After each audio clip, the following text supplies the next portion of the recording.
Good. আলহামদুলিল্লাহ আমরা অনেক সকাল সকাল কিন্তু বের হয়ে গেছি আজকে হুমায়ুনকে নিয়ে। হুমায়ুন কবির সাহেব শুধুমাত্র ড্রাইভিংটা শেখার জন্য সে কিন্তু চুয়াডাঙ্গা থেকে চলে আসছে। আলহামদুলিল্লাহ আজকে অনেক ভালো ড্রাইভিং করতেছে। তো ভিডিও কিন্তু না করে পারলাম না, এতদিন আসলে তেমন একটা সুন্দর হইতেছিল না চালানো। তো মাশাআল্লাহ আজকে অনেক সুন্দর চালাইতেছে। গুড। হ্যাঁ, বেশি দিন হয় না, আজকে মনে হয় 6-7 দিন হবে না, 5 দিন। তো 5 দিনের মাথায় কিন্তু আমরা অলরেডি মেন রোডে কিন্তু চলে আসছি, একদম মেন রোডে, এবং সকাল সকাল কিন্তু আমরা বের হয়ে গেছি। হ্যাঁ গুড। তো যাই হোক, হুমায়ুন সাহেবের জন্য দোয়া করি, যে উদ্দেশ্যে আসলে চুয়াডাঙ্গা থেকে শুধুমাত্র ড্রাইভিংটা শিখতে ঢাকা উত্তরাতে আসছে, আল্লাহ তাআলা যেন সেই উদ্দেশ্যকে পূরণ করে দেয়। আমি কিন্তু স্টিয়ারিং ফুল ছেড়ে দিছি, হ্যাঁ, কোনো কিছু কিন্তু বলা লাগতেছে না, মাশাআল্লাহ। হ্যাঁ গুড, খুব সুন্দর। হ্যাঁ গুড। হ্যাঁ হুমায়ুন সাহেব, কি মনে হয় এখন ড্রাইভিং পারা যাবে তো? ইনশাআল্লাহ ইনশাআল্লাহ ইনশাআল্লাহ। একটু চেষ্টা আর ধৈর্যের বিষয়। হ্যাঁ, গাড়ি চালানো আসলেই ধৈর্য। কারণ বাংলাদেশে আলহামদুলিল্লাহ যারা গাড়ি চালাইতে পারে তারা আশা করা যায় পৃথিবীর যে কোনো প্রান্তে ইনশাল্লাহ গাড়ি চালাইতে পারবে। বাংলাদেশে গাড়ি চালাইতে গেলে অনেক ধৈর্য ধরা লাগে, কারণ হুটহাট করে সামনে দিয়ে রিক্সা চলে আসে, গাড়ি চলে আসে, মানে কোনো লেনের কোনো ঠিক নাই।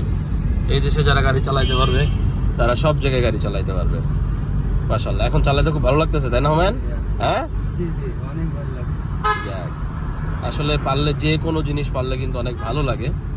আলহামদুলিল্লাহ ও খুব ভালো চালাইতেছে। আশা করি ফুল 1 মাস লাগবে না, আশা করি। হ্যাঁ গুড।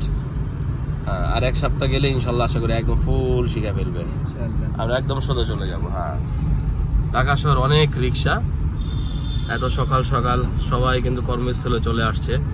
হ্যাঁ, আমরা সোজা চলে যাবো, একটু বামে নিয়ে একদম সোজা। হ্যাঁ ওকে, সোজা আমরা ডানে ইউটার্ন নিবো। হ্যাঁ, এটা পুরাটা ঘুরবো আমরা। আমরা বলতে বলতে মেট্রো রেল এখানে চলে আসছি, এটা হচ্ছে মেট্রো রেল। তো হুমায়ুন কিন্তু এখন মেট্রো রেলের নিচে দিয়ে কিন্তু গাড়ি চালাচ্ছে। এটা হচ্ছে আমাদের সেই স্বপ্নের মেট্রো রেল। হ্যাঁ, আর এইটার ভিতরে হচ্ছে মেট্রো রেলগুলো থাকে। হ্যাঁ, এই যে বড় একটা বিল্ডিং দেখা যাচ্ছে, এই বিল্ডিংয়ের ওই পারে হচ্ছে বড় জায়গা আছে, এই জায়গাটা হচ্ছে মেট্রো রেলগুলো থাকে। আর এটা দিয়ে হচ্ছে মেট্রো রেল উঠে হালকা অনেক বড় একটা বাস যাইতেছে। হুমায়ুন, বাস দেখে ভয় লাগে না তো? না না, হ্যাঁ বাসের কাজ করবে, আমি আমার কাজ করব। হ্যাঁ গুড। হ্যাঁ, আসলে সেটাই, বাসের মতো যাবে, আমরা আমাদের লেন ধরে যাব। হ্যাঁ, এটা কোন জায়গা চিনিস? হ্যাঁ, এটা দিয়াবাড়ি মেট্রো রেল। হ্যাঁ, এই দিক দিয়ে যাবো আমরা, মানে ইন্ডিকেটর হালকা। ওকে, হ্যাঁ গুড। সুন্দর। তো মাশাআল্লাহ, অনেকে বলে যে 1 মাস 2 মাস 3 মাস লেগে যায়, কিন্তু ড্রাইভিং করতে আসলে সাহস হয় না। তো আলহামদুলিল্লাহ আমরা একদম প্রথম দিন থেকে যেভাবে নিখুঁতভাবে শিখাই দিই, আমাদের এখানে যদি কেউ কন্টিনিউ যদি 15 থেকে 20 দিন ড্রাইভিং করে, আলহামদুলিল্লাহ আশা করি ফুল কনফিডেন্স চলে আসবে রোডে গাড়ি চালানোর মতো। ও মাত্র 5 দিন ড্রাইভিং করছে, আলহামদুলিল্লাহ ভালো কনফিডেন্স কিন্তু চলে আসছে রোডে গাড়ি চালানোর মতো। হ্যাঁ গুড। হ্যাঁ, আমরা এখন দিয়াবাড়ি বিআরটি এখানে চলে আসছে, এটা হচ্ছে দিয়াবাড়ি বিআরটি। হ্যাঁ, এখানে হচ্ছে লাইসেন্সের এক্সাম দিতে হয়। গুড, যান সোজা চলে যান, একদম সোজা। হ্যাঁ